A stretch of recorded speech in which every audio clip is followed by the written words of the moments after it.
Assalamualaikum warahmatullahi wabarakatuh. Kaifa halukum jami'an? Apa khabar semua murid-murid? Atamanna lakum bisihatin wa afiyah wa sa'adah. Ustaz doakan kamu semua dalam keadaan yang sihat wa afiat dan gembira bahagia bersama keluarga masing-masing. InsyaAllah pada hari ini kita akan sambung membincangkan soalan-soalan dalam buku koleksi soalan UPKK bagi mata pelajaran Lughatul Quran. Sebelum itu, pastikan murid-murid ada buku koleksi soalan UPKK yang nipis tu dan juga ada nota padat UPKK dan jangan lupa ada alat tulis. InsyaAllah kita akan bincangkan soalan-soalan supaya kamu lebih faham dan mudah menjawab nanti. Yang pertama, cuba lihat yang Ustaz paparkan sekarang tentang hadha au hadhihi. Hadha au hadhihi adalah daripada tajuk ismul isyarah ataupun isim al-isyarah yang bermaksud kata tunjuk. Hadha atau hadhihi bermaksud ini. Lawan kepada ini ialah itu. Ingat itu dalam bahasa Arab apa? Zalika au tilka. Okey, kita akan bincangkan tentang hadza au hadhihi. Hadza untuk muzakkar atau lelaki. Hadhihi untuk muannas atau perempuan. Kalau untuk binatang, hadza jantan, hadhihi betina. Kalau untuk benda, nak kenal dia muzakkar muannas, hadza yang tiada ta marbutah, manakala hadhihi ada ta marbutah. Apapun kita akan bincang walaupun tajuk ni agak mudah. Cuba lihat soalan yang pertama, ya, 51. Nanti kamu tulis soalan pertama ya. Nanti salin balik dalam buku. Soalan yang pertama, cuba lihat perkataan selepas tempat kosong.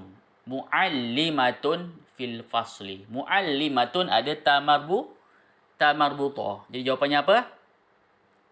Hadhihi. Okey, faham ya? Saya rasa kamu semua ramai yang dah faham. Sebab ni tajuk yang mudah.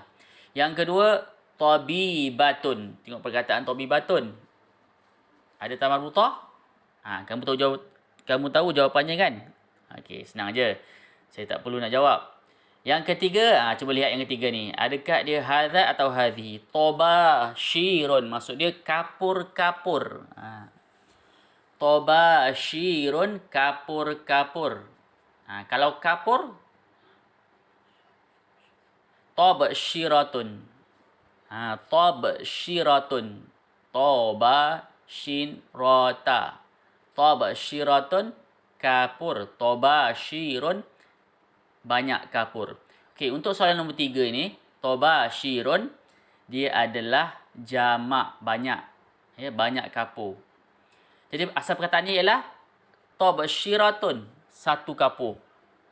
Jadi tabashirun formula untuk jamak benda. Ya, formula untuk jamak benda, cuba lihat ni ya. Perkataan aklamun, ini contoh yang lain seperti tabashirun tadi. Aklamun maksud dia pen-pen. Ya, kalau mufrad dia satu, qalamun satu pen. Karasiyun, kerusi-kerusi.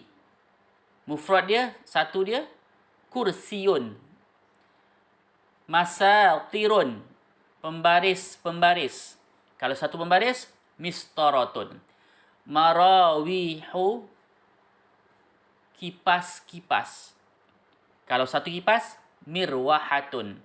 Okey, kalau formula untuk bahasa Arab, jamak, kata jamak untuk benda dikira sebagai muannas. Bukan jamak. Bukan muzakkar. Ya, dikira sebagai muannas. Ingat ya. Jamak untuk benda, contoh seperti contoh tadi, aklamun, karasiyun, masatirun, marawihun. Dan soalan tadi, tabashirun. Kalau jamak untuk benda, maka jawapan dia ialah muannas. Apa muannas? Hadza ke hadhihi? Hadza ke hadhihi? Formula dia mesti, jawapan dia mesti muannas. Jadi jawapannya ialah hadhihi. Faham tu? Boleh faham semua ya? Mudah saja. Kemudian yang keempat, muslimun. Ini maklumlah tak ada ta marbutah. Tentulah jawapannya ialah hadza. Okey, yang kelima, bintun. Cuba lihat. Dia tak ada ta marbutah. Dia tak ada ta marbutah. Kalau ikutkan jawapannya ialah hadza. Tapi bintun. Apa maksud bintun? Anak perempuan. Anak perempuan. Jadi dia perempuan. Maka jawapannya hadza ke hadhihi? Maka jawapannya ialah hadhihi. Sebab dia muannas. Sebab dia anak perempuan. Walaupun dia tidak ada ta marbutah. Faham tu? Okey, ini soalan yang kamu kena jawab. Ya, dalam buku koleksi UPKK kamu jawab terus dalam buku koleksi. Kalau tak ada, tulis dalam buku tulis. Okey, soalan yang kedua. Ini sama juga. Kamu salin. Kalau tak ada dalam buku koleksi atau kamu tak ada buku koleksi tu, kamu salin dalam buku tulis. Kamu jawab. Ya, kamu jawab hadza atau hadhihi. Tahu kan formula tadi? Yang ini tak ada jamak tadi, ya. Tak ada masalah macam tadi. Ini senang. Okey, nombor 1 sampai nombor 5 senang saja. Tengok ada ta marbutah dengan tak ada ta marbutah, kamu bubuhlah jawapan yang sebenar. Okey, selesai.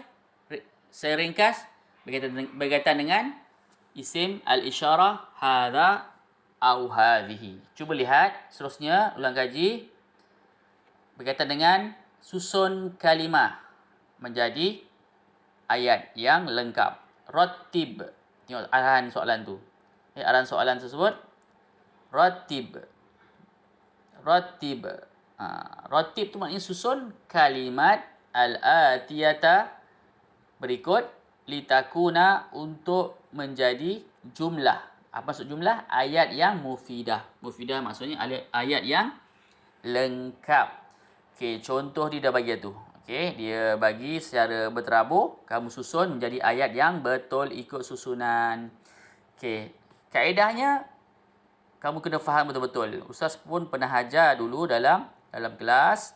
Kalau kamu ingat balik, alhamdulillah. Okey, kita ulang kaji balik. Soalan yang 46 tu kita tukar kepada soalan yang pertama.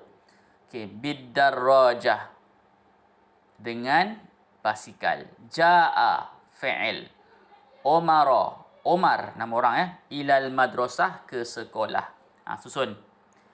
Jaa. Okey, formula yang pertama mestilah fi'il atau perbuatan di awal.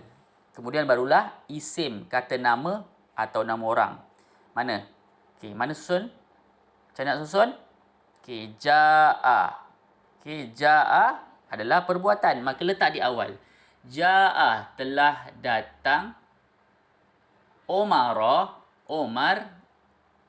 ilal madrasah ke sekolah biddarrajah dengan berbasikal, dengan basikal. Okey, kena faham betul. Perbuatan letak pertama. Nombor 2 kata nama Omar tadi ke mana? Tempat ilal madrasah ketiga dan naik apa? Itu letak last sekali. Okay, kalau jumpa ayat macam ni kamu kena susun macam mana yang saya telah terangkan tadi. Yang kedua. Okey, boleh faham ya? Zainab nama orang. Ingat Zainab ada tak perbuatan dekat situ? Kalau ada perbuatan letak perbuatan yang di awal. Ila suqi ke pasar masyiyah berjalan kaki dengan berjalan kaki. Masyiyatan ni adalah kata hal. Bukan perbuatan ya, kata hal. Dalam keadaan dia berjalan kaki maksud dia. Masyiyatan dalam keadaan berjalan kaki.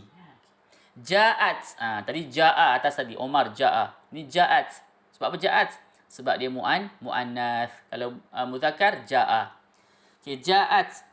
Okey, jadi nak susun macam mana? Saya sebut tadi perbuatan mestilah di awal. Fi'il mestilah di awal. Jadi letak ja'at di awal ayat. Siapa yang ja'at? Siapa yang telah datang?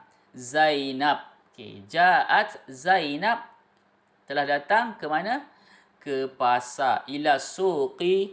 Last sekali bubuh dalam keadaan yang berjalan. Masyiyatan. Ja'at Zainab ila suqi masyiyatan. Fahimtum? Okay, nombor 3. Al-isya'a. Isya'. Waktu isya'. Jama'atan. Jama'atan ni sama macam masyiyatan. Apa maksudnya? Dalam keadaan. Dalam keadaan. Tadi masyiyatan dalam keadaan berjalan. Jama'atan dalam keadaan berjamaah. Ya. Salla. Salla telah bersolat. Ahmad. Okay, boleh susun tak? Mana perbuatan yang letak di awal? Salla. Okey. Salla Ahmadu. Sembahyang apa? Al-isya. Solat isya jama'atan. Dalam keadaan tu mesti letak di last, di akhir sekali. Okey, soalan yang keempat, kamu boleh jawab. Saya tak nak bagi penerangan sebab saya dah terangkan contoh pertama, kedua dan ketiga. Okey, saya bagi makna saja. Fil baiti, di rumah. Aisyah tala'at, mengulang kaji. Ingat dia, mengulang kaji tu adalah perbuatan. Ad-darsa, pelajaran. Okey, yang terakhir, soalan yang terakhir, yuqaddimu, memberi. Al-mudiru, guru besar. Ilat tilmidhi, kepada murid itu. Hadiyatan, hadiah. Hadiyatan ni adalah hal ataupun dalam keadaan. Ya, letak di mana? Di last kan, saya sebut tadi. Kemudian mana perbuatan, letak di awal. Okey. Jadi insya-Allah kamu jawab soalan tentang rattib kalimat, ya, susun perkataan. Okey, yang terakhir sekali, kamu boleh lihat dalam buku koleksi ni, ya. Kemudian soalan terakhir sekali ialah tentang al-hayawanat, iaitu binatang-binatang. Ini senang saja. Al-hayawanat, kamu boleh merujuk buku teks. Boleh rujuk buku teks, buku surat 211. Al-hayawanat terbagi kepada, soalan tersebut terbagi kepada dua. Al-hayawanatul alifah. Apa maksud alifah? Yang jinak. Yang jinak. Kemudian al-hayawanatul wahsyiyah, yang liar ataupun ganas. Macam ular, harimau, kan, gorila. Yang alifah ni macam apa? Macam kucing, kan, jinak kan. Burung, kalau ada burung merpati yang jinak, itulah jinak. Ya, ataupun yang tidak liar, kan.